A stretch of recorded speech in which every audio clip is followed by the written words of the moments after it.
গরম গরম জিলিপি। ফাইনালি পাওয়া গেল। আবার এটার জন্য কত স্ট্রাগল করতে হলো। মানে আমি এটা ভেবে অবাক হয়ে যাচ্ছি যে কোথাও পাওয়া যাচ্ছে না জিলিপি। 8টা 8:30টার মধ্যে সব জায়গায় জিলিপি শেষ। আর আমাদের এখানে একটা বড় করে এখানে জগন্নাথ দেবের পুজো, কি করে বড় করে জগন্নাথ দেবের পুজো হচ্ছে, তাই জন্য দিদি এখান থেকে ভোগ নিয়ে এসছেন।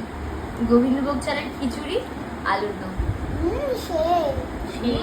সেই আর তার সঙ্গে এনেছে আমার দিদি ভুট্টা, যেটা আমি খাই না। শুনেছি নাকি ভুট্টা যারা খায় তারা খুব পুড়ে হয়, কারণ অনেকক্ষণ ধরে বসে বসে।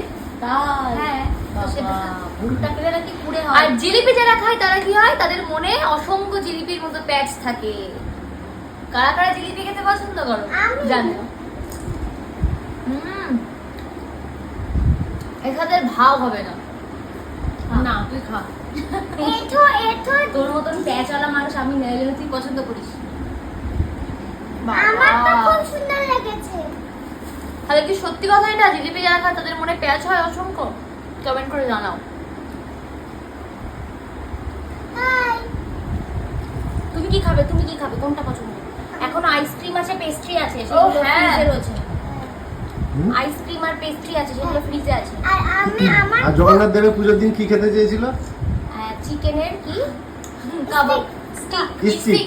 তারপরে চিকেন খাবে না বলছে, কারণ কি? কি দেখেছে? তোমার হবে চিকেন কাটতে দেখেছে। তোমার হবে একটা জায়গায় রাস্তার পাশে। কালকে আমার দেখি লিপস্টিক বলছে চিকেন নিয়ে। Stick cancel. হ্যাঁ, তারপর কাটছে আমি খাবো না চিকেন। না না, ও আলাদা করে ক্লাস নেবো আমি। আমার লিপস্টিক নিয়ে কালকে এইভাবে মেখেছে, মেখে রাত্রিবেলা শুয়েছে। কি 400-500 টাকা দেবে লিপস্টিক নিয়ে ভাবে মাখা? বার করছো তোমাকে আমি, দাঁড়াও, গোডাউনে পাঠাবো আমি। সংলাই ভালো কবে আসবে? কি কি কি? সংলাই ভালো ভিউ আসবে কবে আসবে? ওই যে ঝগড়া করছে। আচ্ছা, আরে করো ঝগড়া করো, ভিউ আসবে ভালো। না বাবা, আমার দরকার নেই তোমার মতো ঝগড়া। তোমার সাথে ঝগড়া তুমি কেন নিলে গো? সত্যি কথা, তুমি কেন নিলে আমার লিপস্টিকটা? যখন আমার লিস্টে হবে তখন তুমি যাবে। যখন তোমার লিপস্টিক হবে তখন আমি বুড়ি হয়ে যাবো, তখন আমি মাখতে পারবো না। তাই তুমি এখন আমার লিপস্টিক মাখবে না, ঠিক আছে? তা তোকে এরকম করে কিছু বলছে, তুই কিছু বলবি না?